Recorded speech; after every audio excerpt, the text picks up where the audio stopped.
muchas gracias a todos por estar en esta segunda jornada.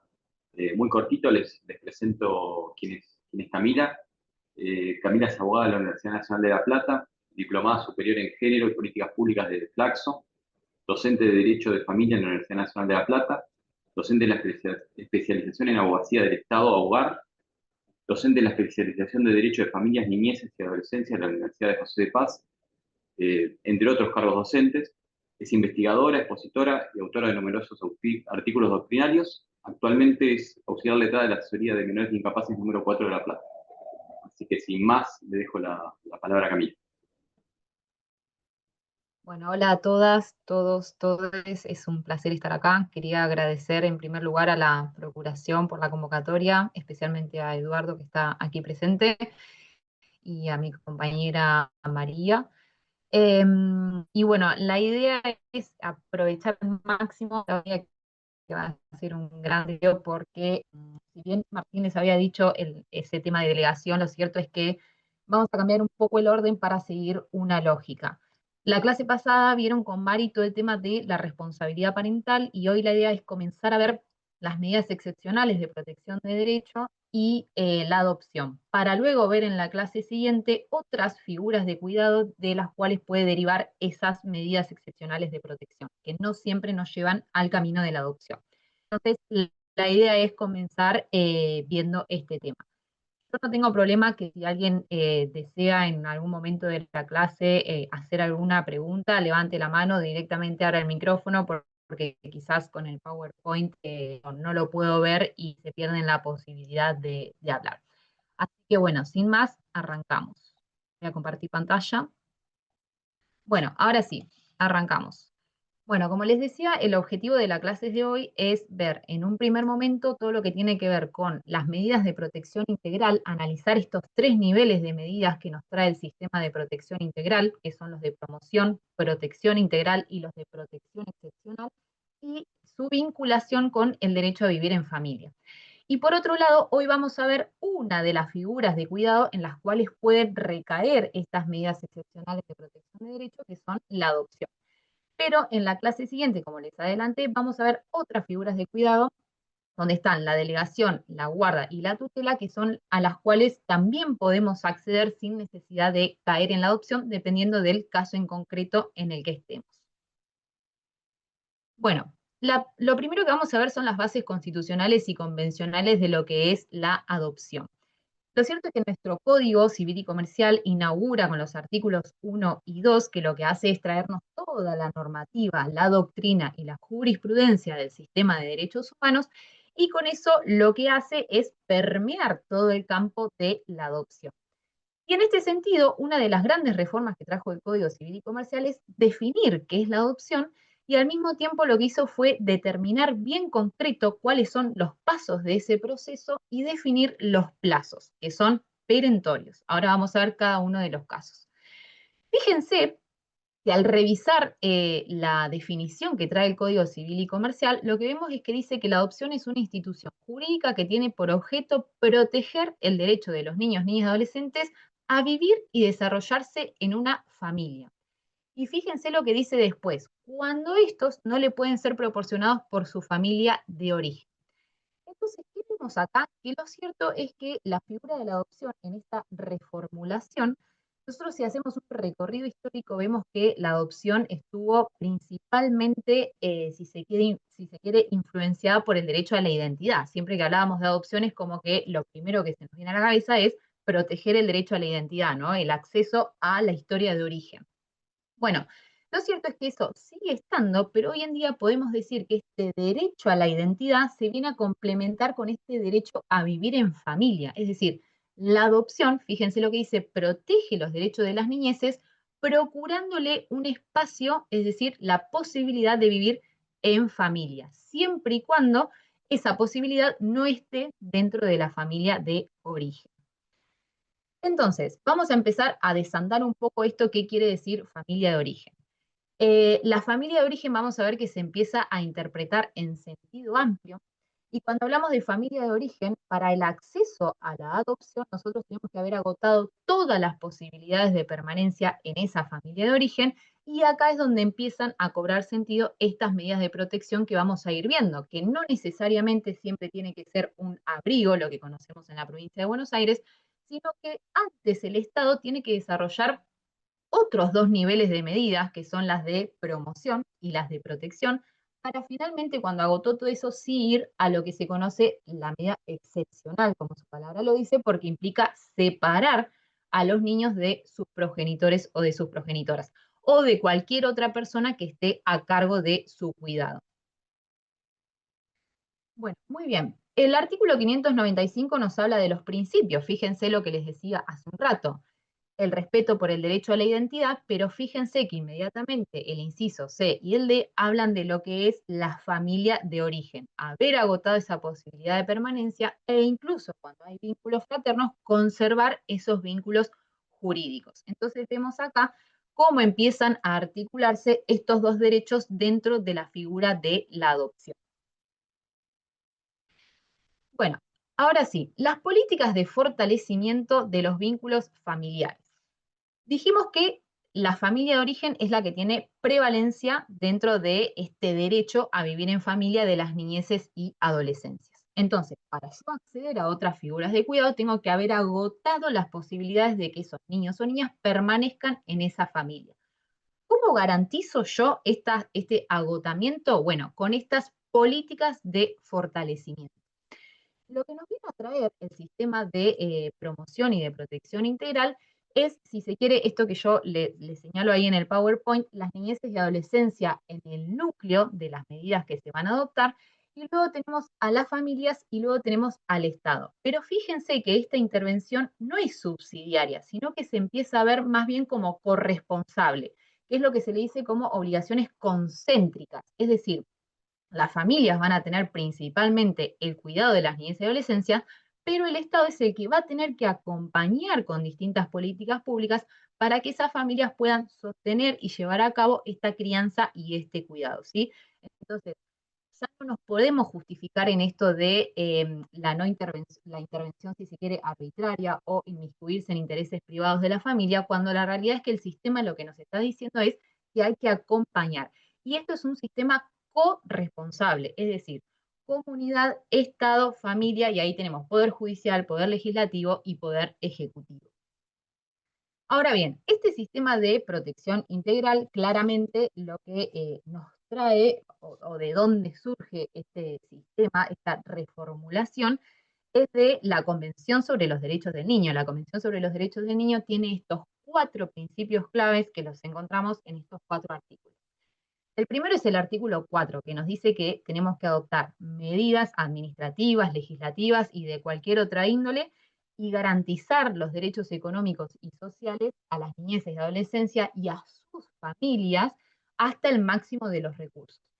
Y acá hay algo que yo quiero dejar en claro. Cuando hablamos de niñeces y adolescencias y de las intervenciones que realizamos, no lo tenemos que hacer como una confrontación entre los niños por un lado y su familia por el otro, sino que toda intervención que hagamos lo tenemos que hacer en conjunto. ¿Por qué?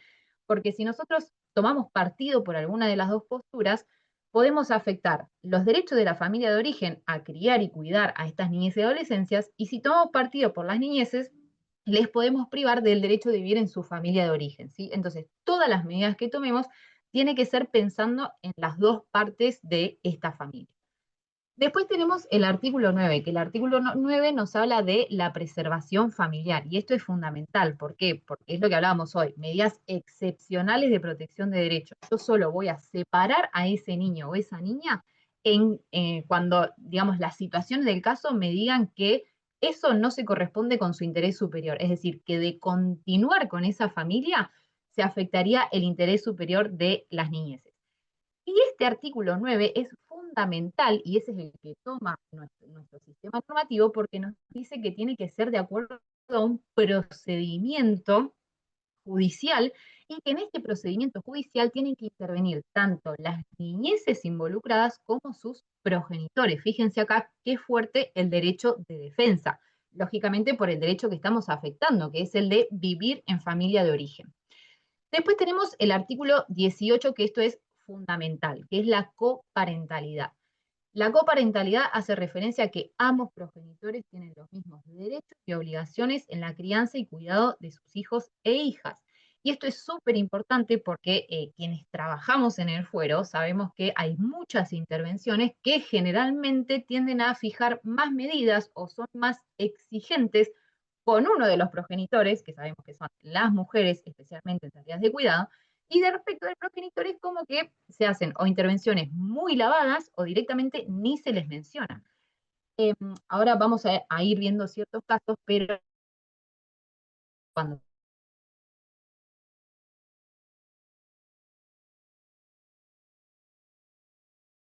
una medida excepcional de protección de derechos, sabemos que tenemos que recibir un documento fundamental que se eterna, tampoco se cuestiona esa filiación, sobre todo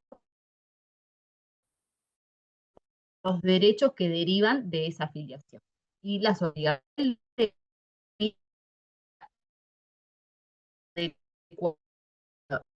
el nivel de vida adecuado hace referencia a los progenitores, pero cuando estos no yo, y estas medidas de apoyo incluso pueden ser medidas materiales.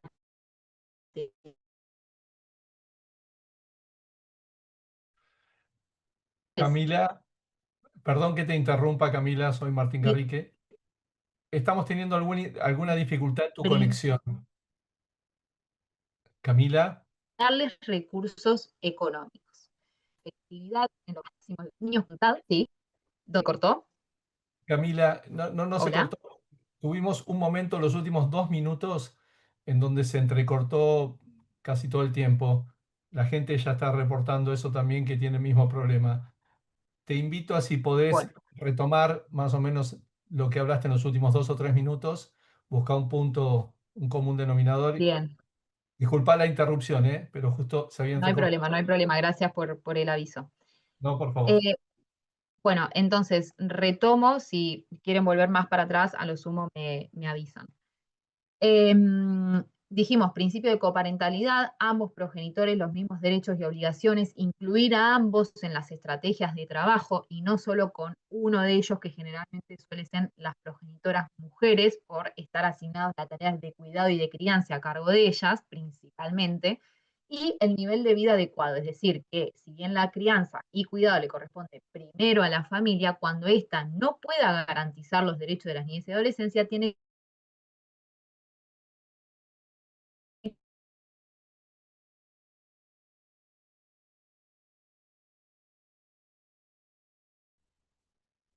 Ahí le estoy avisando, hasta el máximo de los recursos, no separar a los niños, niñas y adolescentes contra la voluntad de sus progenitores, salvo que eso sea mejor para su interés superior y de acuerdo a un procedimiento legal, la asistencia en la crianza y adoptar medidas apropiadas, incluso materiales.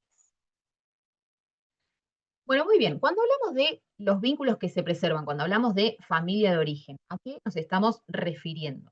Lo cierto es que familia de origen ya no a los progenitores e incluso no solo a la familia que está vinculada por parentesco, sino también por vínculos significativos y afectivos. Es decir, es lo que conocemos como familia amplia. Fíjense que la 26061, su decreto reglamentario, nos habla de familia o núcleo familiar, grupo familia de origen, medio familiar comunitario y familia ampliada, además de los progenitores. Es decir, todas aquellas personas que están vinculadas por parentesco, por afinidad o incluso por vínculos significativos y afectivos en su historia personal. Y acá quiero encender esta alarma, porque nuevamente, quienes intervenimos en el fuero muchas veces vemos que se realizan intervenciones con grupos familiares y cuando se adopta una medida excepcional de protección de derecho, que ahora vamos a ir viendo bien qué significa esta medida, lo cierto es que sabemos que puede ser en modalidad institucional, ir a lo que se conoce como un hogar, o modalidad en familia, ¿no? Y acá es donde tenemos esta familia ampliada. Y muchas veces capaz que hablamos de niños o niñas que no llegan al año de vida y se los deja con una referente afectiva. Y acá es donde tenemos que un poco encender las alarmas. ¿Por qué? Porque un vínculo afectivo y significativo en un niño o una niña de meses o de un año es difícil que se pueda, digamos, comprobar ese vínculo afectivo o ese vínculo, digamos, tan sólido. Entonces, tenemos que prestar mucha atención para ver de dónde viene ese vínculo afectivo, cómo se vincula esta persona con sus progenitores, porque después esto nos puede llevar a consolidar situaciones que nos llevan a que se presenten, por ejemplo, que esas personas después puedan solicitarnos la adopción por haber generado un vínculo, ¿no? Que nadie está diciendo que ese vínculo no se genere en el tiempo, sino evitar estas situaciones regulares interviniendo a tiempo. Entonces, si yo voy a decir que hay un vínculo significativo y afectivo, demostrar de dónde viene y demostrar cómo se generó ese vínculo. Ya la Corte, en el Sistema Internacional de Derechos Humanos, por un lado la Corte Interamericana de Derechos Humanos nos dice que la familia a la que todo niño tiene derecho es principalmente la biológica, pero después nos habla de que en realidad no hay un modelo único de familia, sino que se tiene que interpretar en sentido amplio, que es todo esto que vimos, ¿no? Referentes comunitarios, referentes afectivos, y la familia ampliada vinculada por el parentesco. Y acá esto, ¿no? ¿Hasta dónde? Bueno, analicemos el caso concreto para evitar la consolidación de situaciones irregulares. Siempre analizar el caso concreto, la edad del niño, de dónde viene ese vínculo, cuál es la relación que tiene con sus progenitores, porque el trabajo que hagamos durante la medida excepcional va a ser fundamental al momento de llegar al final de esa medida y, si se quiere, las figuras a las cuales demos lugar, que ahora vamos a ver más adelante. Bueno, y un poco ya lo fuimos hablando, pero ¿cómo se preserva esta familia de origen? Dijimos que hay que agotar todas las medidas para lograr la permanencia de ese niño o de esa niña en la familia de origen. Entonces, acá ya lo que nos dice el Sistema Internacional de Derechos Humanos es que antes de recurrir a la separación, el Estado debe proporcionar apoyo a los progenitores y aumentar o restablecer la capacidad de cuidado. Y esto es fundamental, los motivos económicos no pueden ser una justificación. Sabemos que la mayoría de las intervenciones que se hacen son en familias con recursos sumamente precarios, por lo cual sabemos que no es lo mismo criar en la pobreza que criar con recursos. Entonces veamos cuál es el tipo de intervención que estamos haciendo y si corresponde la adopción de esa medida, y en realidad no lo estamos haciendo porque esa familia no tiene recursos. Y sabemos que si no hay recursos, muchas veces tampoco hay educación y muchas veces no sabemos cómo llevar a cabo esa crianza. Bien. Y bueno, acá el artículo 18 de la Convención que nos dice que los Estados partes deben prestar asistencia apropiada para el desempeño de sus funciones en la crianza del niño. ¿Y qué nos dice? Que en caso de separación, el Estado debe garantizar que la situación del niño y su familia haya sido evaluada, sea posible, por un equipo interdisciplinario de profesionales capacitados con la colaboración judicial, para asegurarse que es la única opción que puede satisfacer el interés superior del niño. Entonces, acá lo que vemos es que tiene que haber una intervención, como hablábamos hoy, corresponsable, es decir, va a estar el órgano de niñez, pero ahora vamos a ver más adelante también cómo es este procedimiento, también tiene que haber colaboración judicial e interdisciplinaria. Bien, y esto un poco lo que les adelantaba hoy, la articulación de las defensas. Cuando intervengamos con niñeces y adolescencias o desde el lado de sus progenitores, siempre garantizar que las estrategias o los trabajos que realicemos sea de manera articulada, porque si nos posicionamos sobre una de los dos focos, podemos vulnerar al otro, ¿no? Este con su derecho de criar y de cuidar como familia biológica, como familia de origen y en primer lugar, y desde este lado del derecho a vivir en familia de origen. Bueno, y acá lo que tenemos es el caso María y Mariano, que seguramente ustedes lo recontra conocen, que es el caso de una adolescente que fue progenitora y que firmó un consentimiento informado, digamos, en condiciones súper vulnerables. Y acá especialmente el impacto fue, si se quiere, su condición de pobreza. Entonces, siempre, esto que les decía hoy de mirar el caso en concreto, miremos cuáles son todos los factores de vulnerabilidad que hay en el caso, esto que conocemos como la interseccionalidad. Es decir, cuando yo miro el tipo de situación que se está atravesando, tengo que ver cuántos factores de vulnerabilidad son los que se están interseccionando, y eso es lo que a mí me va a decir cuánto más apoyo y cuánto más, si se quiere, estrategias tengo que desempeñar por esa situación en la que se encuentra esa persona. María era adolescente, es decir, era menor de edad, factor 1, estaba en situación de pobreza, factor 2, y factor 3 era mujer, es decir, en María interseccionaban esos 3 factores que le hicieron a ella llegar a esta situación, y claramente esa situación interseccional requiere de un mayor esfuerzo por parte de los órganos del Estado para esa intervención. Y fíjense lo que dice acá la Corte. Con respecto a las medidas concretas a adoptarse, deberán, de las circunstancias concretas que deben afrontar la familia y el niño, pudiendo consistir en un apoyo, orientación y seguimiento a la familia, la asistencia material directa y de otro tipo de prestaciones y el acceso a programas y servicios o de cualquier otra índole.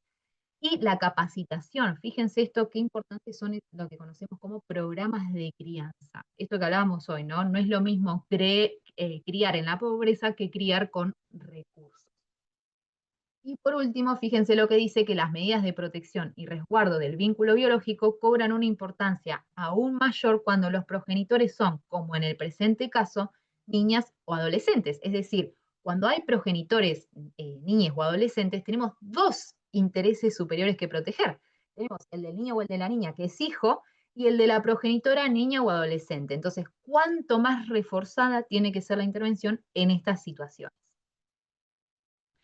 Bien, ahora vamos a la observación general número 14 del Comité sobre los Derechos del Niño, que dice que, dada la gravedad de lo que implica separar a los niños o a la niña de sus padres, la medida solo debe aplicarse como último recurso. Y esto es fundamental. Cuando analicemos una medida excepcional de protección de derechos, tenemos que ver que antes se llevaron a cabo un montón de medidas y que no quedó otra manera que adoptar esta medida excepcional de protección de derechos, ¿sí? Y fíjense, por ejemplo, cuando el niño está en peligro de sufrir un daño inminente o cuando sea necesario por otro motivo. La separación no debería llevarse a cabo si se puede proteger al niño de un modo que se inmiscuya menos en la familia. Antes de recurrir a la separación, el Estado debe proporcionar apoyo a los padres justamente para que cumplan con esta responsabilidad parental. Nuevamente, los motivos económicos no pueden ser una justificación para separar al niño, sino estaríamos discriminando por la situación de pobreza. Ahora bien, cuando vamos a lo que quiere decir, bueno, vamos a separar a las niñeces o adolescencias por violencia. Bueno, ¿qué implica violencia?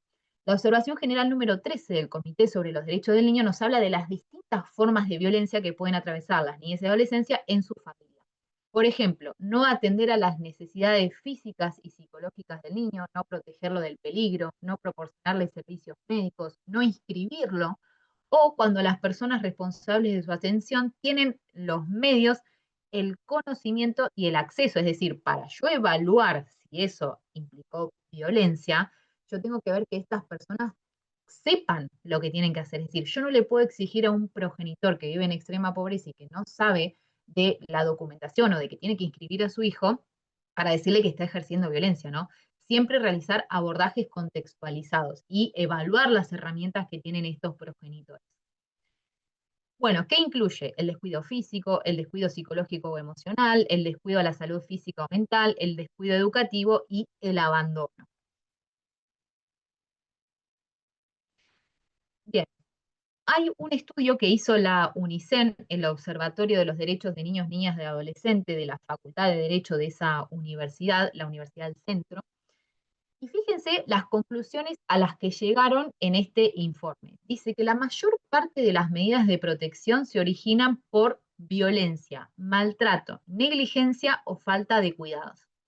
Y fíjense, esto es fundamental, que estas medidas se adoptan de manera preeminente en las familias de escasos recursos. Solo en una de las ciudades se interviene con familias de clase media, esto que hablábamos, ¿no? Fíjense cómo cambia cuando hay recursos dentro de la familia. Y fíjense esto, la extrema pobreza y la desigualdad social es mencionada pero no problematizada.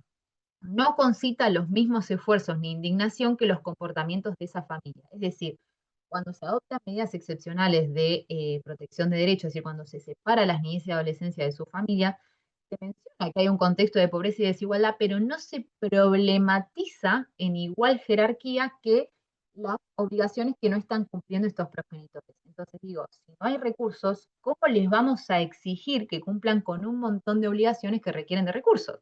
Trasladarlos a la escuela, llevarlos al médico, la documentación de identidad, etcétera. Un montón de cuestiones que si ellos no tienen recursos, tampoco pueden garantizar a sus hijos e hijas. Entonces, empecemos también a problematizar el contexto.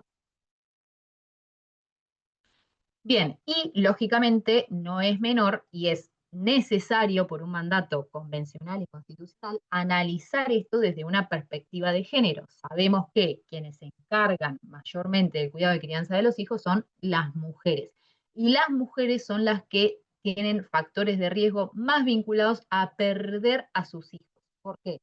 Por violencia de género o sobre todo cuando hay embarazo en niñas y adolescentes, el caso María y Mariano.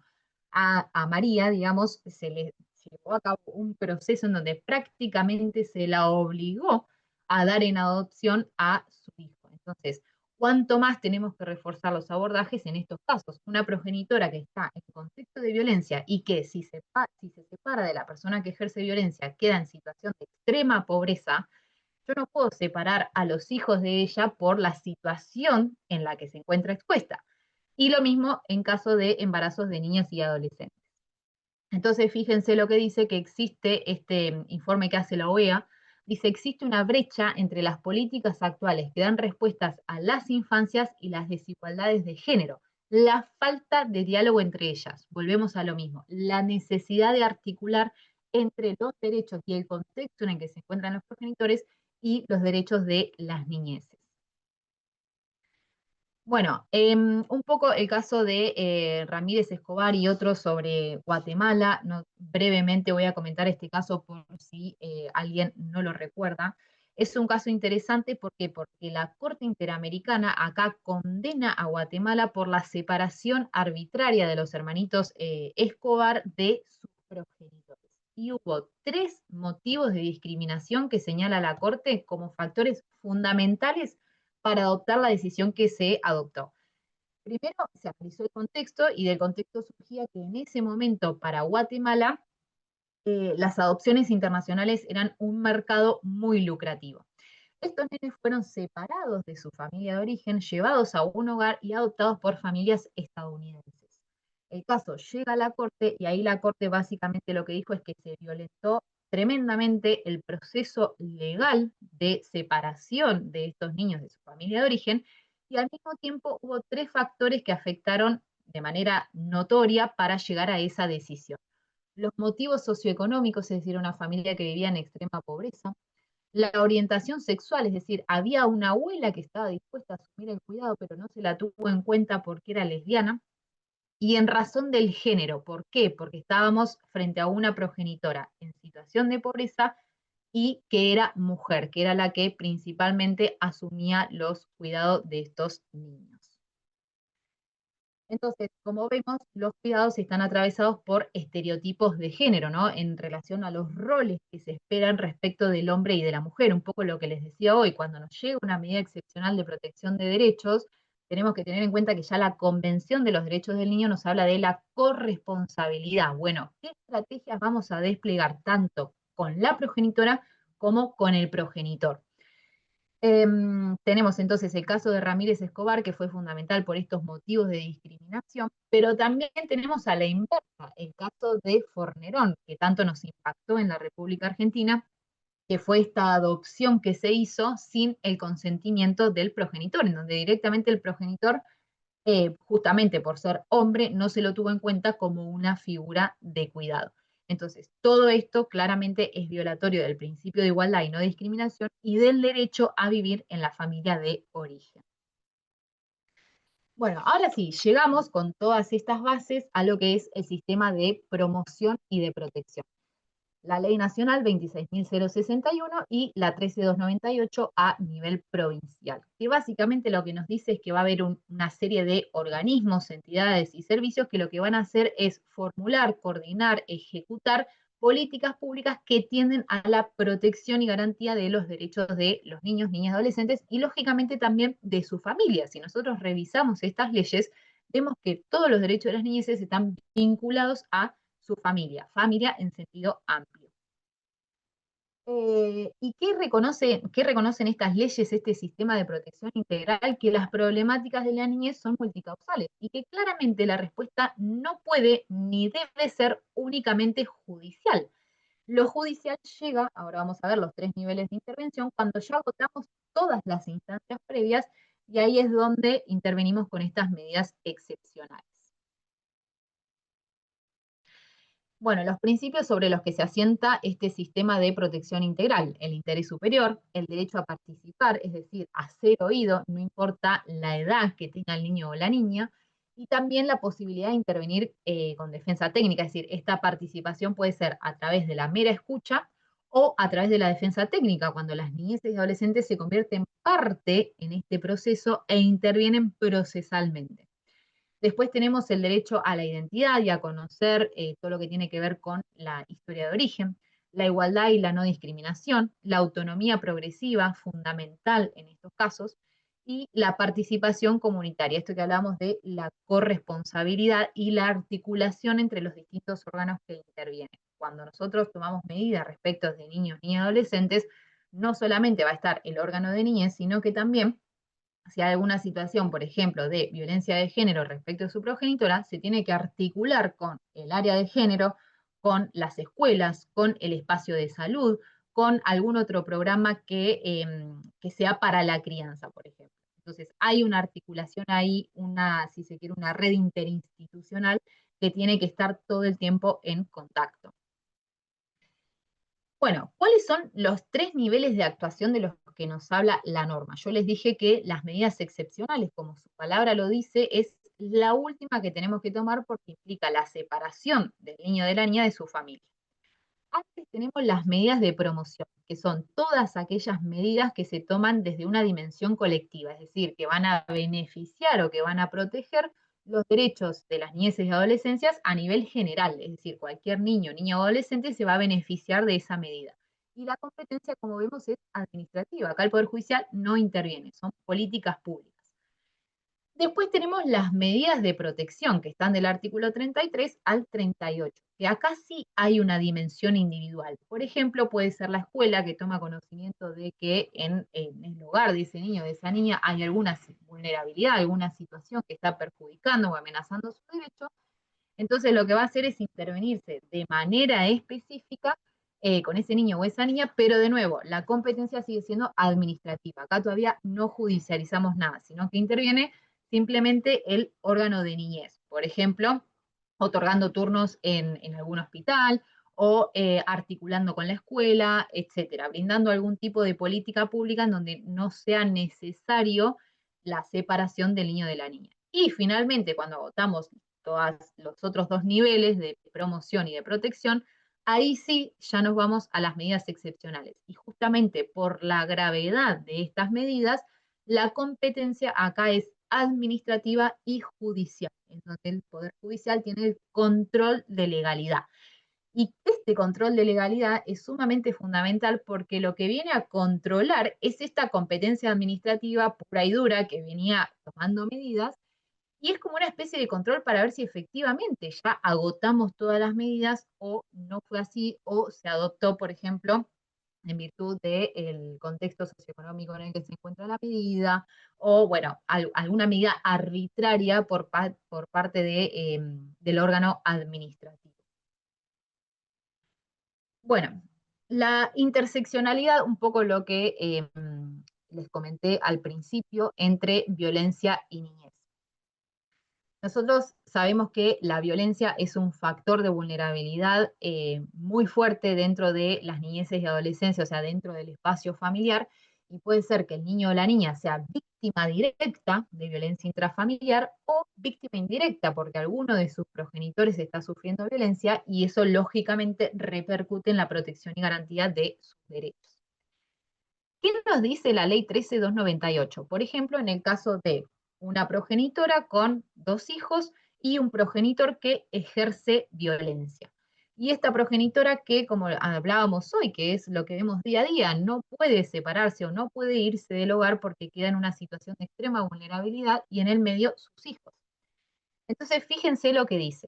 La medida excepcional, es decir, separar a los niños de esa familia, solo será respetuosa si es adoptada frente a la imposibilidad de excluir del hogar a la persona que causa daño al niño, niña o adolescente. Es decir, yo veo que hay un progenitor que ejerce violencia, se excluye en primer lugar a ese progenitor y no adopto yo la medida de sacar a los niños de su hogar, ¿sí? Esa va a ser la medida más excepcional. Primero se interviene con las personas adultas y en último lugar yo saco a esos niños. ¿Por qué? Porque en la mayoría de los casos esos niños terminan después institucionalizados con lo que implica eso en sus derechos.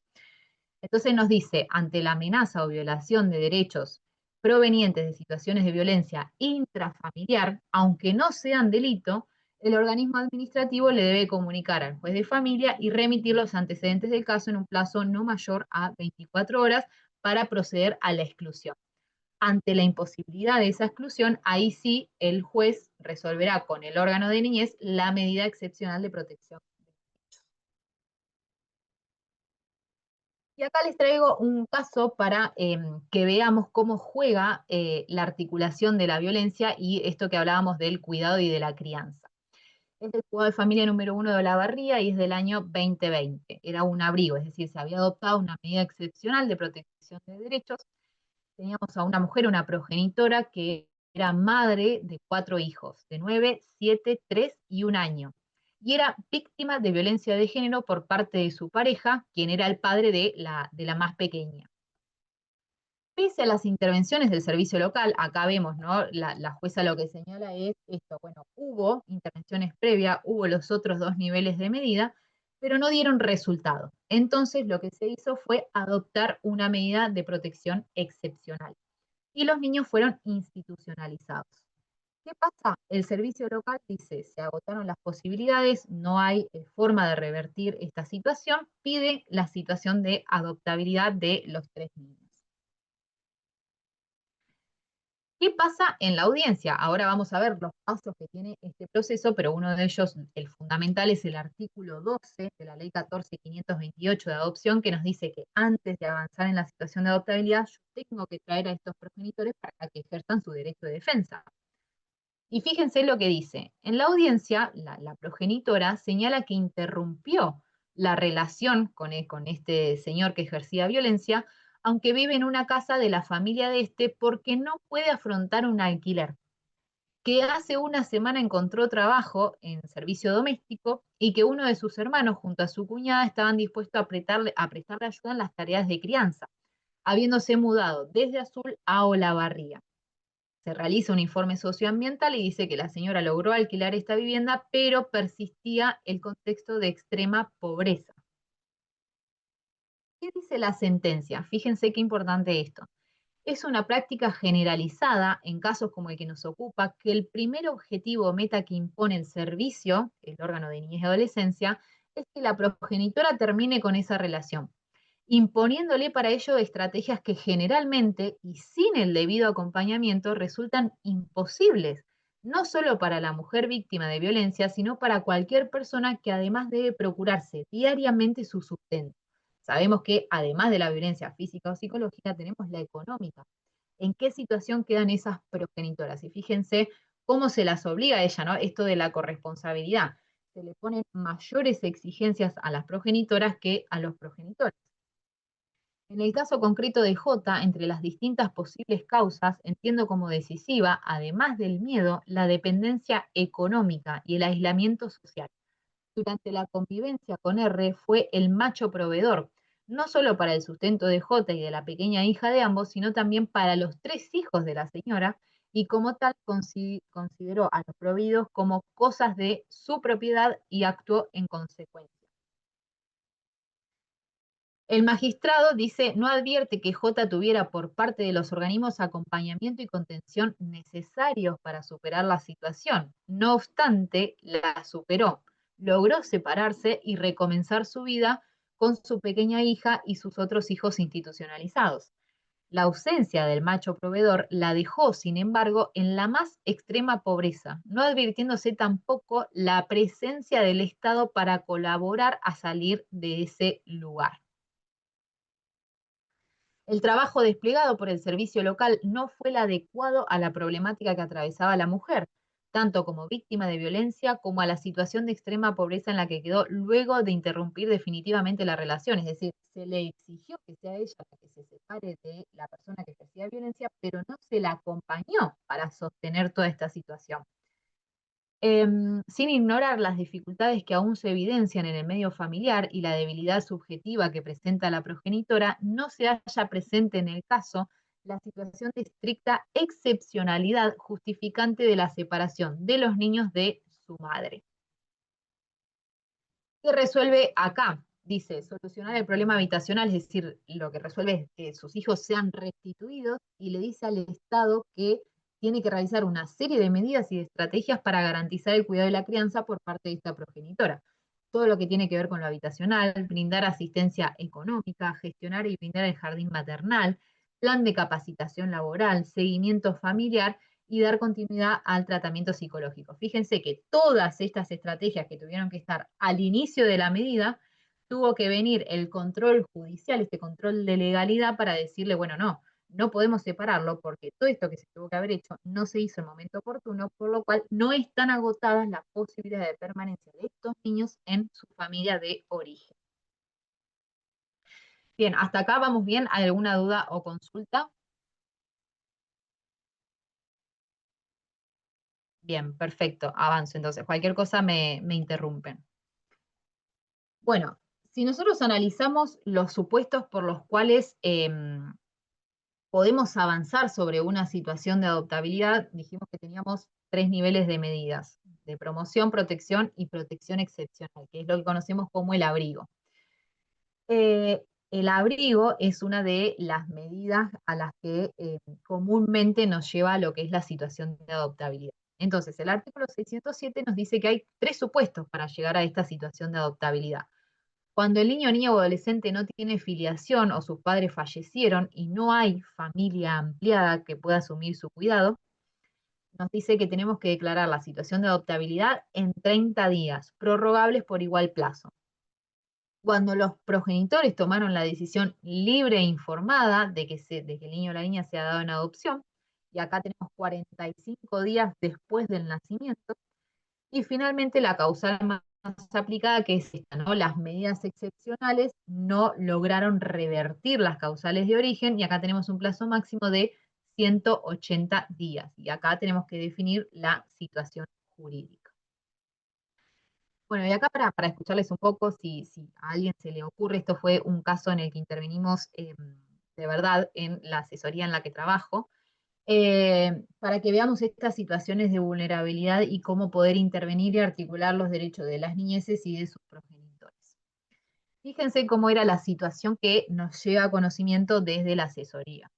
El niño, NN, recién nacido, fue encontrado en la calle, en una localidad que es pequeña de la provincia de Buenos Aires, y fue ingresado al hospital para controlar su estado de salud y determinar hacía cuánto había nacido, o sea, cuál era básicamente su edad. Ese mismo día se pone en conocimiento al órgano de niñez, y el órgano de niñez adopta una medida excepcional en estos términos, ¿no? Cuando no hay filiación conocida, dijimos que teníamos 45 días. Ese mismo día ingresa una mujer al mismo hospital con dolores asimilables a un posparto y alega que ella es la progenitora de NN. Y fíjense lo que dice: expuso que nadie de su familia sabía del embarazo, no tenía trabajo, el presunto progenitor fue una relación casual que sabía del embarazo y le dijo que no quería asumir ningún tipo de responsabilidad, que al momento de dar a luz estaba cuidando a sus sobrinas de 3 y 5 años y que ante el estado de shock dejó al niño en la calle. Al día siguiente, el hospital dice, bueno, este niño está bien en condiciones de salud, por lo cual lo tenemos que externar porque este dispositivo institucional no es un lugar adecuado para la permanencia del niño. Pero ¿qué pasa? El niño no estaba inscrito.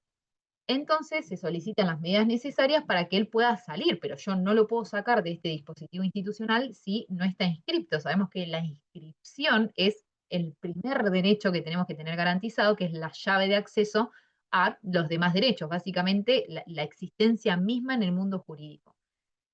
¿Qué hace el órgano de niñez? Y acá un poco para interpelarles y saber qué les parece su actuación.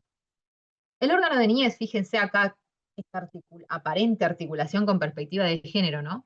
El órgano de niñez lo que hace es iniciar en la fiscalía en turno una causa por abandono de persona y lo que dice es, bueno, nosotros solicitamos la pericia genética en el ámbito penal, por lo cual vamos a estar a las resultas de esa pericia. Y hasta tanto no se determine esto, no se va a poder inscribir al niño. O sea, fíjense el contexto en el que estaba la progenitora, la causa que inicia el órgano de niñez y cómo interviene en relación al niño, diciéndole, bueno, esperemos la pericia genética. Bueno, a ver, ¿alguien se anima acá a ver cómo hubiesen intervenido? ¿Qué les parece este tipo de intervención?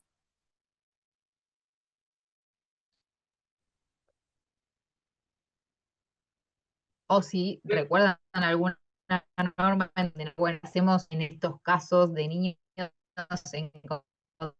calle, no se conoce. Tienen la posibilidad, Camila, de habilitar sus micrófonos, quien quiera contestar la pregunta.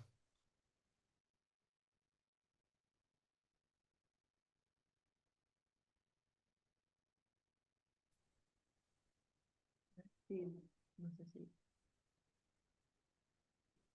¿Nadie tiene alguna opinión? ¿Qué tal? Sea Buenas correcta tardes. o no, pero para analizar el tipo de Hola. intervención. Sí, buenas tardes. ¿Qué tal? Lorena de Casa de Justicia de San Vicente. Hola Lorena, un gusto.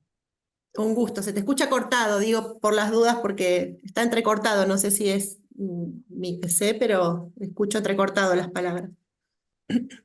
Camila, ahí piden si podés Te reiterar escucho la bien. pregunta que algunos no la escucharon muy bien.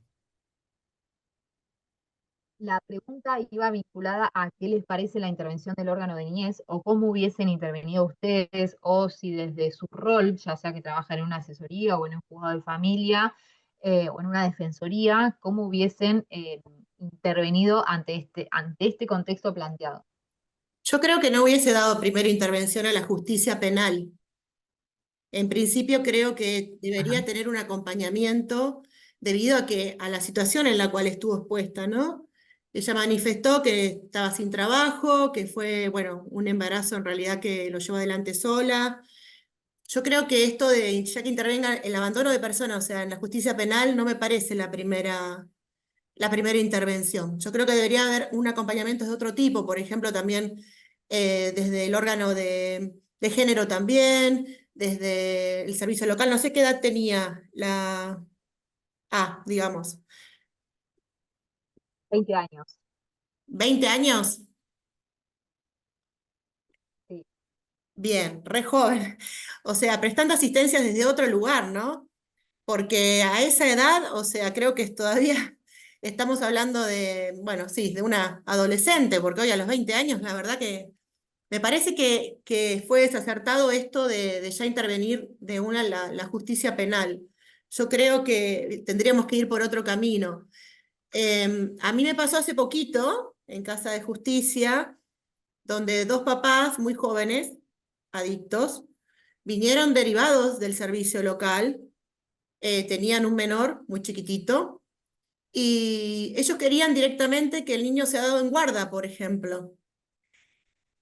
Estos chicos, los dos, los papás muy jóvenes, querían hacer un tratamiento voluntario de adicciones y no querían darlo en guarda a esta persona que en realidad era una tía abuela. En ese caso, cuando vinieron a Casa de Justicia para pedir, por favor, que en realidad ellos querían, sí, delegar, sí, a esta persona, eh, pero por el tiempo de que ellos harían el tratamiento, porque ellos se comprometían a un tratamiento voluntario. Entonces nosotros, por ejemplo, dimos intervención al CPA, para ayudarlos a estos papás, que eran muy jóvenes.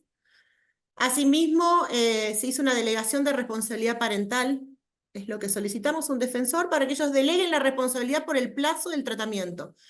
Yo creo que esto de tomar estas medidas tan extremas, teniendo tantos organismos que pueden intervenir, me parece descabellado.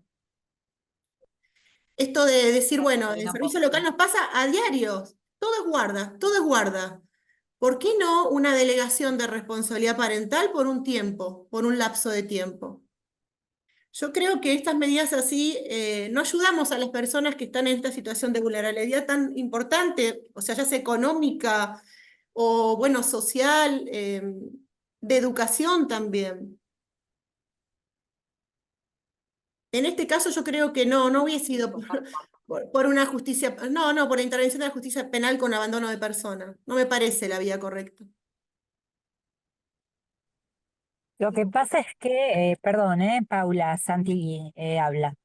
Em, yo lo veo más por el lado del menor y a mí me parece que una persona que en situación de bueno, no me sale ahora, deja a su hijo descartado o tirado por la situación que sea, ya yo como eh, Estado no me parece que ese niño tenga que seguir bajo el cuidado eh, de esos padres o de esa madre, aunque sean su papá y su mamá. Me parece que hay que darle, no sé si intervención a la justicia penal, pero bueno, alguien tiene que también velar por los derechos del niño, ¿no? Que en ese momento es un bebé, pero eh, a mí no me parece. A mí me parece que sí está bien que intervenga y que bueno, o que se ponga en adopción o guarda, pero que el nene no quede a la merced de lo que pueda llegar a pasar en un caso así. Camila, ahí hay un pedido de palabra por Manuel Martínez. Manuel. Sí, no podía desbloquear el micrófono. Buenas tardes. Yo creo que quizás lo que ocurrió en ese caso, para deslindar responsabilidades, las personas hicieron la denuncia por abandono de persona, que no sé si correspondería o no, porque quizás sí había quedado al cuidado de alguien y no correspondía el abandono de persona. Coincido en que quizás no era lo más urgente buscar un culpable, sino, o sea, en vez de buscar culpables, lo ideal hubiera sido buscar soluciones en ese primer momento. Quizás la intervención del servicio local hubiera alcanzado con buscar esta familia ampliada. Si bien era necesario, porque la institución hospitalaria tranquilamente puede tramitar la inscripción de un menor sin necesidad de hacer una denuncia. Y sí, y después quizás sí las responsabilidades de la mamá para resguardar los derechos de ese niño, ¿no? Pero sí, yo no hubiera arrancado por un abandono de persona, no me parece lo adecuado. Entiendo que lo hayan hecho para deslindar responsabilidades de las personas que estaban interviniendo. Quizás fue por eso, pero no, me parece que sí, hubieran buscado una familia ampliada o una persona que lo pudiera contener al niño, buscar la solución antes que el culpable. Y después sí, si era necesario buscar los culpables, no había ningún problema. Y por supuesto, obviamente, todo ello hecho en defendiendo el interés superior del niño, ya que el niño no le interesa quién fue el culpable, sino que le interesa poder vivir bien, poder seguir adelante, me parece. Gracias. Gracias, Manuel. Alejandra Arbilla y luego Matías Fondado. Hola, ¿cómo les va? ¿Qué dicen? Creo que bajo ningún punto de vista coincido que se haya hecho una denuncia penal. Me parece que acá sí determinar si realmente era su hijo o no, digamos que un estudio genético me parece que es lo adecuado, pero creo que no se tuvo en cuenta la situación de una mujer en estado de vulnerabilidad social y económica. También si estaba en situación de un posparto, su estado emocional no se evaluó, digamos, a veces hay un estrés posparto que no se tiene en cuenta y bueno, creo que se la condenó ya antes de tomar cualquier medida o de analizar cuál era el contexto social. No sé. Nosotros Totalmente. tuvimos un caso similar de una mamá más grande, digamos, yo estoy en Casa de Justicia de Ayacucho, pero bueno, una chica enfermera, ella estaba al cuidado de sus 3 hijos y bueno, y desbordada por su situación económica, un día agarró a los 3 chicos y se los llevó al papá a la casa, le tocó timbre y se los dejó. Fue terrible cómo se la condenó, porque bueno, abandonó a sus hijos, los tiró como un perro, digamos, fue la lectura que ella tuvo y le costó un montón recuperar ese cuidado y nadie tuvo en cuenta lo sola que estaba, la falta de recursos económicos y nada, entonces a veces no se tiene en cuenta ese contexto, me parece que es re importante. Bueno, eso. Gracias. Sí, perdón, habla Paula nuevamente. Eh, a ver, coincido tener en cuenta absolutamente cada situación en particular, pero de todas formas, tenemos en cuenta a la mamá, pero también hay que tener en cuenta al niño. Y un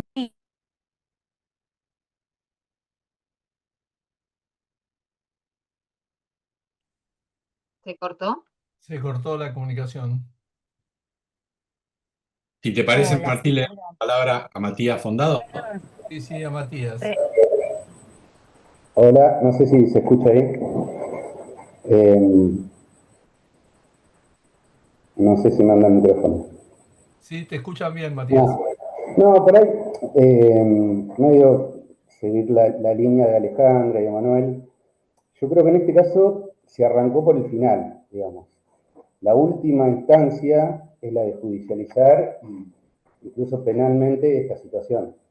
Eh, obviamente que se tenía que haber trabajado desde otro ámbito y con el trabajo interinstitucional entre los distintos organismos que pueden intervenir acá, tanto el servicio local como el juzgado, no sé dónde era el caso, si era juzgado de familia, juzgado de paz, las casas de justicia, el municipio a través de desarrollo social, a través de alguna secretaría de bien, digamos. Terminar, digamos, agotar todas las vías previas a judicializar penalmente a una madre que, como dijo Alejandra, está probablemente con un estrés postraumático, probablemente no sabe ni lo que es ser madre. Digamos, haber trabajado con la mamá y la vinculación con su hijo era lo primordial. Obviamente después la responsabilidad del presunto padre a través de un ADN, digamos, pero haber trabajado desde ahí y como última instancia judicializar más penalmente esta situación. Gracias. Para ¿Se me ahí es escucha? como sacarse un lazo y decir, bueno, listo, yo hice lo que tenía que hacer, pero con eso no alcanza, digamos, con eso se agravan los problemas.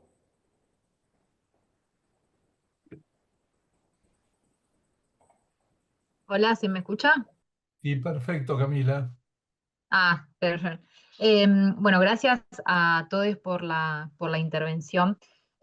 Ahora voy a compartir pantalla para que vayamos desandando un poco lo que implicaba este caso. Desde ya decirles que comparto, cuando recibimos este caso, la realidad es que lo primero que pensamos es, bueno, esta mujer está diciendo que el progenitor, el otro progenitor, ¿no? Trayendo a colación este principio de corresponsabilidad, él dijo, yo no me voy a hacer cargo. Ella dijo quién era esta persona y a él no se inició ningún abandono de persona. Digo, cuando analicemos estos casos, ¿no? Desde la perspectiva de género, ella, porque obviamente concurrió al hospital porque tenía dolores posparto y como sabemos, eh, quien gesta, quien da a luz, no hay manera de no poder determinar esa afiliación porque lógicamente da a luz. Pero digo, a los progenitores que incluso después o no realizan el reconocimiento o en este caso que dijo yo no me voy a hacer cargo, digo, no se le impuso ninguna obligación, no se le inició ninguna actuación penal, no. Entonces, entender el contexto en el que estaba esta progenitora, nadie de su familia sabía del embarazo, era joven, estaba en situación de pobreza, e incluso el presunto progenitor le dijo que él no se iba a hacer cargo. Bueno, entonces, tengamos en cuenta todos estos factores y antes de ir al sistema penal, brindemos ayuda y acompañamiento. Y otra de las cuestiones que no se mencionaron es, bueno, ¿qué hacemos con este niño? Hasta que no tengamos, ustedes, si se ponen a revisar la normativa, Hasta que no tengamos la filiación determinada, no lo vamos a inscribir. Bueno, acá tener en cuenta que el derecho a la identidad se compone de 3 capas. Tenemos por un lado la inscripción, que es lo que yo le decía, el acceso a los derechos, la filiación, y después tenemos el conocimiento de la historia de origen. O sea, estas 3 esferas forman el derecho a la identidad. Yo lo primero que voy a tener que hacer, que es lo que nos dice la Convención sobre los Derechos del Niño en el artículo 7, es la inscripción La inmediata. inscripción. Por más que no tenga afiliación, lo inscribo. Y dentro de las personas que están obligadas a solicitar esa inscripción, si yo no puedo determinar la afiliación, es el Ministerio Público, es decir, las asesorías de menores e incapaces. Siempre sí o sí hay que inscribir. Después yo voy a iniciar todos los otros procesos correspondientes para determinar la afiliación. Otra de las cuestiones es, si está interviniendo el fuero de familia, y si esta progenitora, por ejemplo, tenía obra social o se podía articular con algún hospital público, ¿cómo yo voy a esperar a que el fuero penal realice la pericia genética? Digo, busquemos otros canales más rápidos, más ágiles para determinar esta afiliación. Y no necesariamente dentro del fuero penal, que sabemos que no es un espacio adecuado para eso, para tratar estas cuestiones de familia, ¿sí? A ver, voy a seguir compartiendo. Bueno, esto lo que les decía, ¿no? La identidad que se compone de estas 3 esferas: orígenes, inscripción, identificación y la filiación. La Convención sobre los Derechos del Niño nos dice que el niño debe ser inscripto inmediatamente después del nacimiento. Si yo tengo un niño o una niña sin inscripción, no existe. No existe en el mundo jurídico, y ahí la vulneración de derechos es terrible. La compra-venta de niños y niñas, la adopción, el tráfico de órganos, o sea, se pueden derivar un montón de cuestiones. ¿Por qué? Porque este niño para el sistema no existe. Entonces, sepamos diferenciar dentro del derecho a la identidad esas 3 esferas, y cuando yo tome conocimiento de un niño o niña que no tiene filiación, lo inscribo inmediatamente, y después me encargo de esta otra esfera de la identidad, que es encontrar la filiación. Esto también hacia los derechos civiles y políticos. El artículo 24.2 nos dice que todo niño será inscripto inmediatamente después del nacimiento. El artículo 8, respetar el derecho a la identidad, que se compone justamente de esto, ¿no? Del nombre, de la nacionalidad y las relaciones familiares. Y fíjense lo que dice: cuando el niño sea privado ilegalmente de alguno de los elementos de su identidad o de todos ellos, los Estados partes deben prestar asistencia y protección con miras a restablecer rápidamente su identidad, ¿sí? Entonces acá hubo claramente una intervención, además de polarizada, es decir, bueno, a la progenitora la llevamos al espacio penal, que se practique ahí la pericia genética. A este niño lo dejaron sin inscripción. Es decir, fíjense acá el abordaje súper erróneo que se hizo, cuando se tendría que haber trabajado con toda la situación familiar. Fíjense también lo que implicaba para esta mujer decir: es mi hijo, pero nadie de mi familia sabía de este embarazo. Bien, entonces dijimos que la declaración de la situación de adoptabilidad podía llegar por 3 motivos. El primero de ellos, cuando no teníamos filiación, que fue como el caso que vimos recién. El segundo de los motivos es cuando los progenitores prestan esta decisión libre e informada de dar en adopción, después de los 45 días del nacimiento. Hay un caso de la Corte Suprema de Justicia de la Nación, que es del año 2024. Voy a ir rapidito porque ya estamos cerca de la hora y la realidad es que nos queda un montón por ver. ¿Qué pasó? Al igual que el caso de María y Mariano, hubo una madre adolescente de un niño que había prestado su consentimiento para la entrega de su hijo en guarda con fines de adopción durante el embarazo. Recuerden que nosotros no tenemos la adopción prenatal, lo cual no cumple con los requisitos legales para definir la situación de adoptabilidad. Y fíjense lo que dijo respecto de la situación en la que se encontraba la progenitora. La recurrente, que era menor de edad en ese momento, solamente había manifestado un consentimiento de la entrega del niño en guarda con fines de adopción durante el embarazo, lo que no estaba permitido por la ley vigente.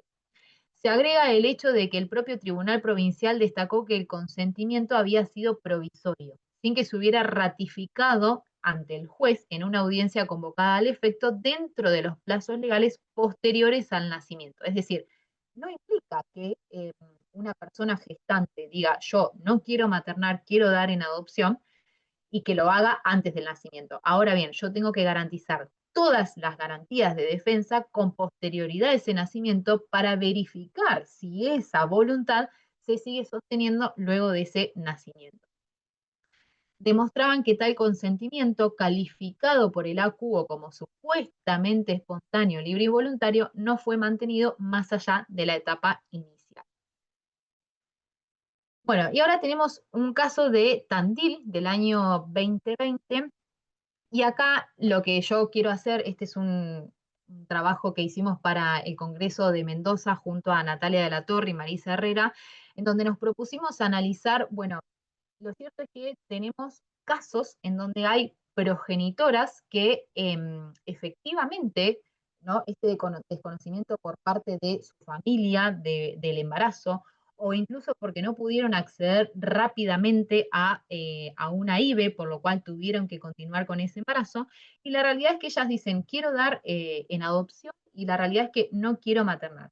Entonces, está el derecho de esa persona gestante. Ahora bien, si nosotros nos ponemos a revisar la normativa, vamos a ver que el 607, que es el de declaración de adoptabilidad, nos dice que yo no puedo avanzar en la situación de adoptabilidad si hay otras personas dentro de la familia de origen que pueden asumir ese cuidado y esa crianza. Pero el artículo continúa diciendo si eso se corresponde con el interés superior del niño. Entonces, lo que nos propusimos en este trabajo es decir, bueno, hay que articular perspectiva de género con interés superior. Entonces, ¿qué implicaría para este niño cuya progenitora no quiere ejercer la crianza y el cuidado que quede en esta familia de origen? Fíjense este niño viviendo con un abuelo, con una abuela, con una tía, y esta progenitora que va a estar en la misma familia y que no lo quiso cuidar ni maternar. Entonces, lo que proponemos nosotras es, así como hay una socioafectividad positiva, también puede haber una socioafectividad negativa. Y acá estamos articulando perspectiva de género con interés superior. Respetamos la voluntad de esta progenitora y al mismo tiempo entendemos que el interés superior se va a garantizar cuando este niño esté inserto en un núcleo familiar que realmente tenga voluntad socioafectiva y voluntad de ejercer el cuidado y la crianza. Vamos a ir directamente al caso, así lo analizamos. Fíjense, en el marco de una medida excepcional de protección de derechos, se resolvió la inconstitucionalidad del artículo 607. Esto que nos dice, bueno, antes de ir a la situación de adoptabilidad, yo tengo que verificar que en la familia de origen no haya nadie que quiera asumir el cuidado. Entonces acá la jueza el razonamiento que hizo es, bueno, esta progenitora no quiere asumir el cuidado y tampoco quiere que este niño o niña esté en su familia de origen, que crezca ahí. Entonces ella que dice, voy a declarar inconstitucional el 607 que me dice que si hay alguien de la familia de origen, yo no puedo avanzar en la situación de adoptabilidad. Pero ahora fíjense este análisis. La joven tenía 18 años y hace saber en reiteradas oportunidades en el ámbito sanitario, luego en el administrativo y luego en el judicial, su decisión de dar en adopción al niño, solicitando que se le practique una cesárea con anestesia total, que no deseaba conocer si el niño nacía con vida, su sexo, el peso, agregando que no sabe quién es su progenitor y que no desea que el niño permanezca en su entorno familiar, pues ello le generaría una grave afectación emocional, porque nadie de su familia sabía de eso, salvo su abuela, que creía que había hecho un aborto, y que no le dio resultado, manifestando su categórica negativa a cualquier tipo de convocatoria de su familia de origen. Es decir, que no se convoque a nadie ni se evalúe a nadie porque ella quería que no esté en su núcleo familiar. ¿Qué hace la jueza? Con posterioridad al nacimiento del niño, esté alojado en una familia, lo que conocemos como familia de tránsito, ¿no? Que es una modalidad de estas medidas excepcionales dentro de lo que es un ámbito entre familiar e institucional. A solicitud de la defensora del niño se solicitan diversos informes que convalidan esta petición de la joven, lo que produjo que al momento de resolver el caso, luego de los 45 días, la joven ratificó su decisión. Y fíjense lo que dice.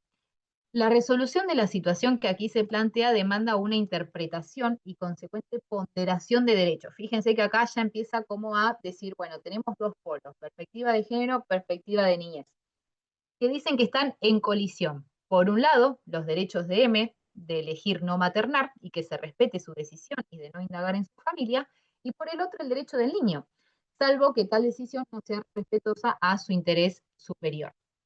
Entonces, fíjense acá lo que plantea la jueza. Ante la colisión de derechos, ¿cuál de ellos debe prevalecer?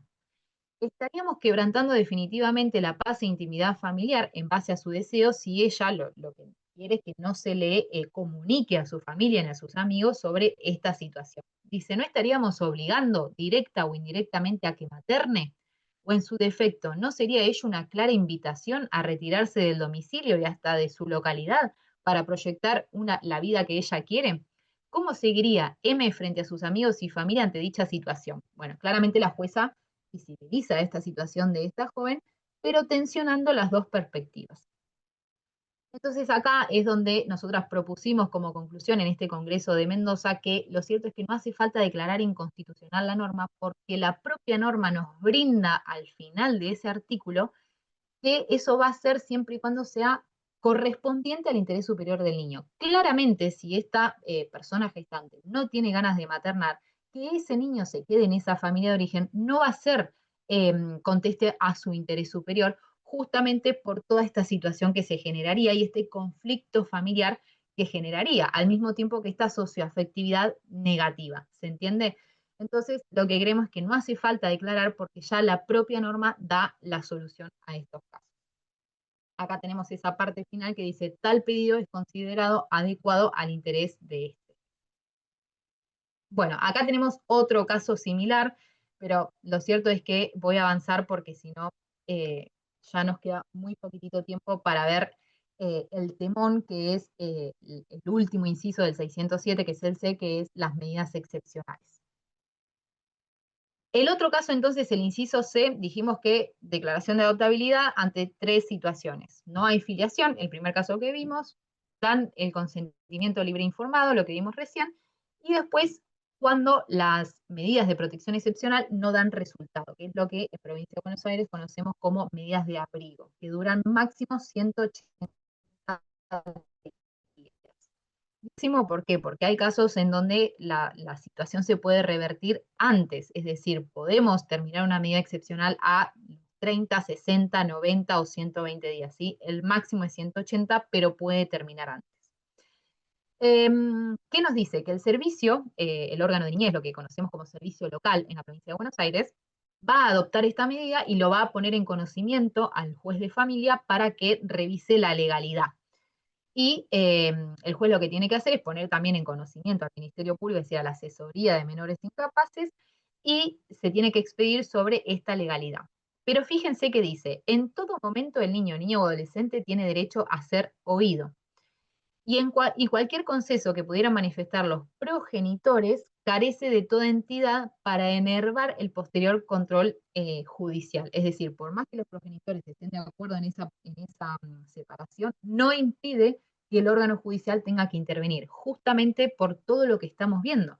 Es decir, tiene que haber un marco legal de esa intervención, controlar esa legalidad, y sobre todo porque si dejamos a la niñez y adolescencia con referentes afectivos, esto nos puede llevar a consolidar situaciones en el tiempo, que es eso a lo que tiene que estar atento el Poder Judicial.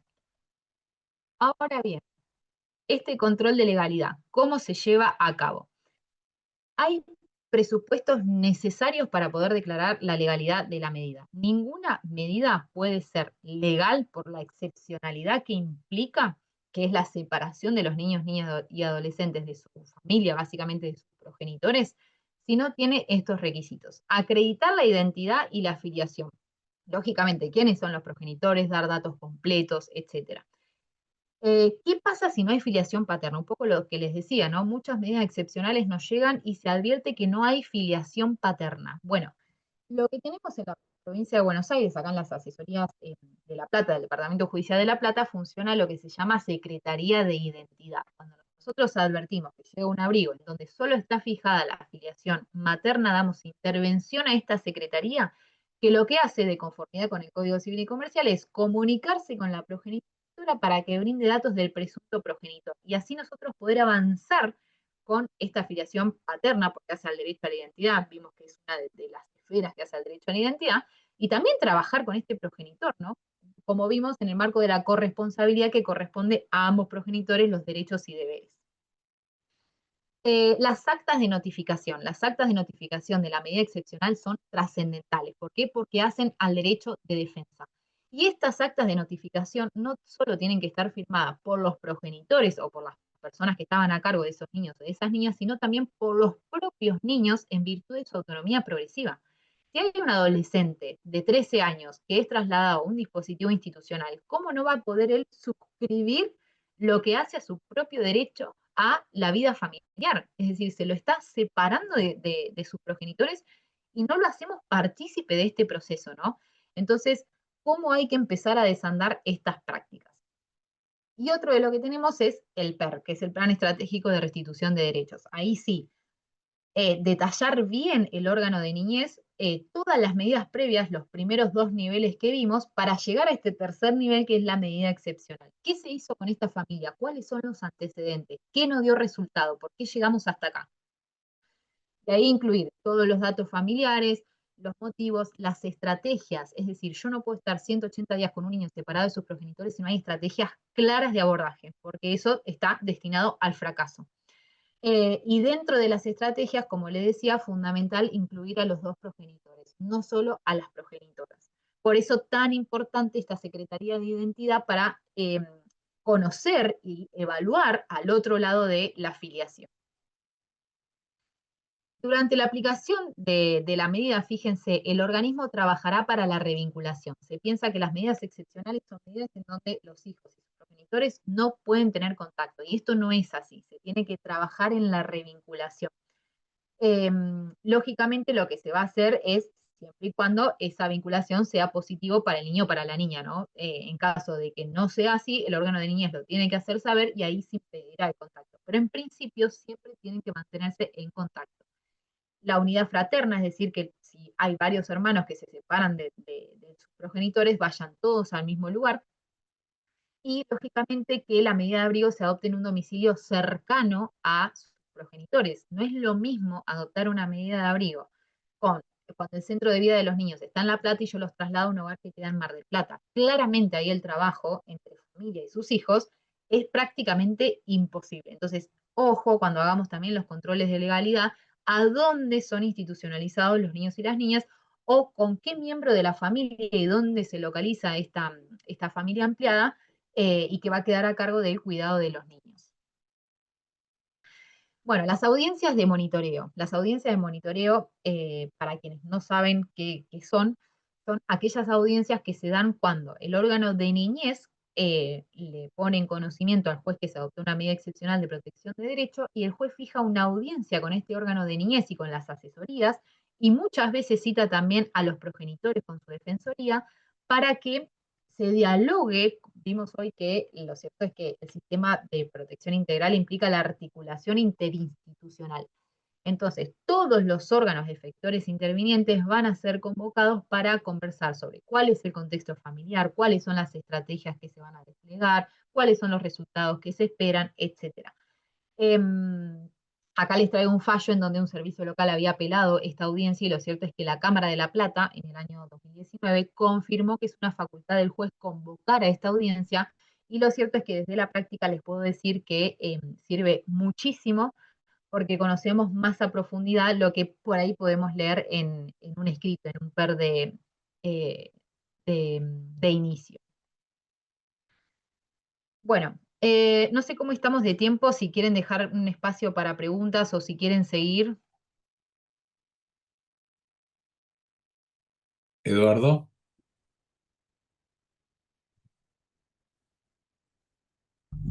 Ahí. No sé si alguien tiene preguntas, si no, estaría bueno completar la exposición.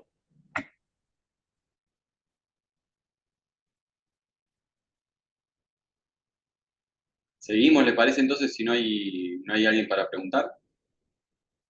Perfecto. Avanzamos entonces. Bueno, fíjense este caso de la Cámara de La Matanza del año 2019.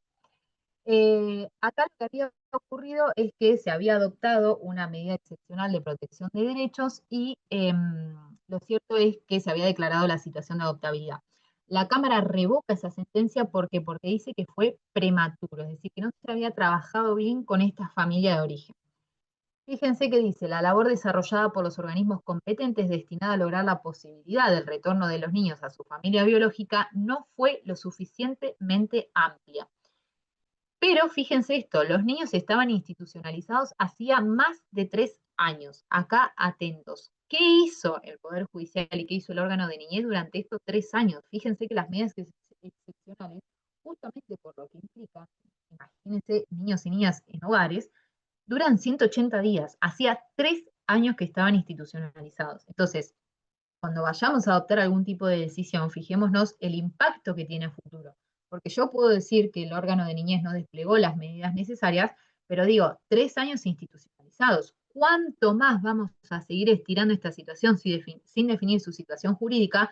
¿O qué no vio antes el Poder Judicial de estrategias que no iban a funcionar o de estrategias que no estuvieron planteadas? Entonces, fíjense qué importante es ese control de legalidad desde el inicio de la medida.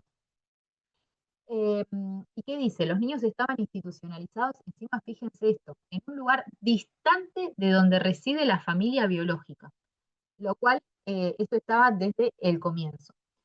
La irresponsabilidad de los progenitores en cuanto a su conducta no debe ser extendida al resto de la familia. Acá también, es decir, cuando el servicio local interviene, tiene que rastrear a toda la familia o vínculos, como vimos hoy, significativos y afectivos que puedan asumir el cuidado de estas niñez y adolescencias, no solo si no funciona con los progenitores. Bueno, básicamente lo que dijo la Cámara fue que se implementen y agoten todas las medidas que no fueron realizadas en el momento oportuno. Fíjense esto, qué terrible que es. Bueno, y llegamos al PER final. Se supone que nosotros transcurrimos 180 días, que acá se desplegaron estrategias, que se trabajó con esta familia de origen o familia ampliada, con estos vínculos afectivos y significativos, y tenemos 3 posibilidades. 4, diría. Tenemos, por un lado, la restitución de derechos, lo cual implica que en estos 180 días se desplegaron medidas y los progenitores o la familia ampliada hizo eco de estas estrategias, dieron resultado positivo y vuelven con sus progenitores. La otra opción que tenemos es otras figuras de cuidado, que es un poco lo que vamos a ver la clase que viene. Guarda, la delegación o la tutela. Y después lo que tenemos es la declaración de la situación de adoptabilidad, que como vimos hoy, antes de dictar la situación de adoptabilidad, yo tengo que garantizar todas estas defensas a los progenitores. Entonces, quienes estén del lado de la defensa de los progenitores, tienen que prestar súper atención a todo lo que se hizo desde el momento de la adopción de la medida e incluso antes, porque tenemos que tener en cuenta los antecedentes, es decir, cómo intervino el órgano de niñez con las medidas de primer y segundo nivel. Y cómo desplegó la de tercer nivel, si hubo acta de notificación, si se trabajó o no se trabajó, si se les iba comunicando, si se pudieron vincular, en qué lugar estaban alojados los niños, etcétera, etcétera. Y la defensa más importante la tenemos en el artículo 12 de la ley 14.528 y 609 inciso B, que nos dice que los progenitores son parte del proceso. Sabemos que la declaración de la situación de adoptabilidad es un proceso bisagra. ¿Por qué? Porque tenemos, por un lado, las medidas excepcionales de protección de derecho, declaración de situación de adoptabilidad, y después nos vamos para el lado de la guarda con fines de adopción. Entonces, la situación de adoptabilidad se dice que es bisagra, ¿por qué? Porque deja de intervenir con la familia de origen y ya va a empezar a intervenir con otras posibilidades de cuidado en relación a la adopción. Ahora bien, hasta un principio de realidad, lo cierto es que, y otra de las cuestiones es la escucha y el consentimiento. Quienes estamos del lado de la defensa y protección de los derechos de las niñeces y adolescencias, tenemos que garantizar que se escuche la opinión de esos niños y niñas y adolescentes para avanzar en la adopción, y al mismo tiempo requerir su consentimiento, que el código nos dice que es obligatorio a partir de los 10 años, y si no es causal de nulidad, avanzar en una adopción.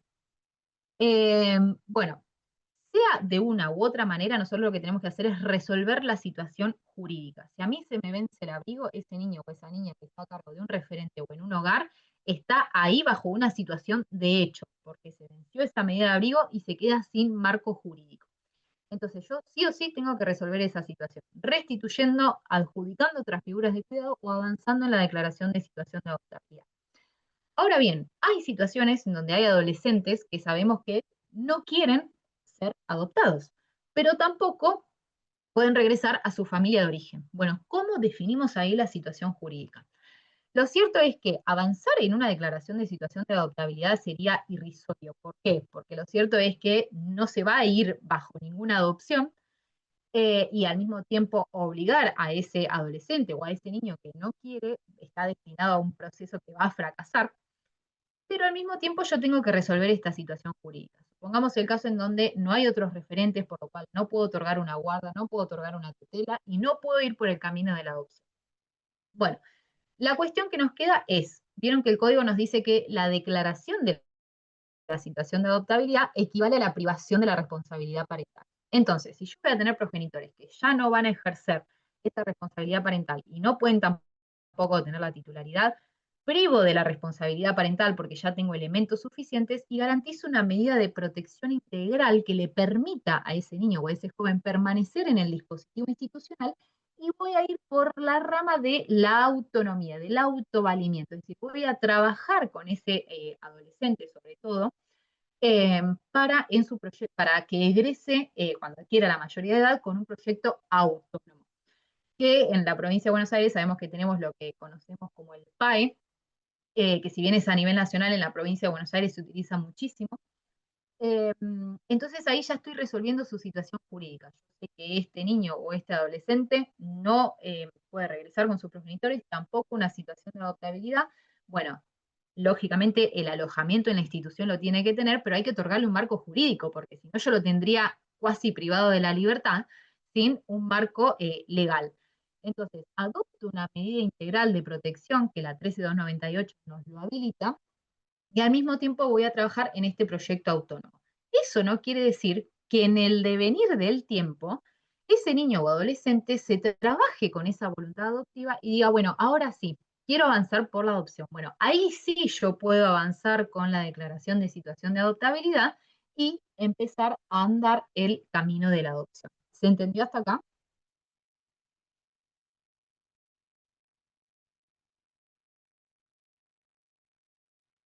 Sí, perfecto, Camila. Se entendió. Te queda muy poco, muy poquito. Bien. Perdón. Bueno, son las 4, no sé si quieren cortar y que lo continuemos la clase que viene. La realidad es que me queda muchísimo por abordar, pero bueno, tampoco los quiero agobiar. Me comprometo a poder seguir hablándolo, pero la realidad es que medidas excepcionales de adopción es un temón, así que, bueno, lo seguiremos abordando. No sé, Eduardo, Martín. Sí, la verdad que les tiramos un tema muy difícil en poco tiempo, pero creo que estamos todos de acuerdo que fue impecable la exposición. Así que si te parece bien, lo seguiríamos en el próximo encuentro. Sí, por supuesto. El próximo encuentro, la realidad, bueno, quiero terminar con adopción, pero continuamos viendo esto y vemos las otras figuras de cuidado, que es otra de las formas de terminar este proceso. Parece, espero haber sido clara, y cualquier duda, por supuesto, me escriben. Clarísima la clase. Fue excelente, la verdad. Bueno, muchas gracias, gracias. Camila. Muchas gracias, Camila, y muchas gracias a todos los asistentes. Nos vemos la semana que viene a la misma hora. Les vamos a estar enviando el link para conectarse. Muchas gracias a todos. Gracias, hasta luego. Muchas gracias, Camila, muy buena.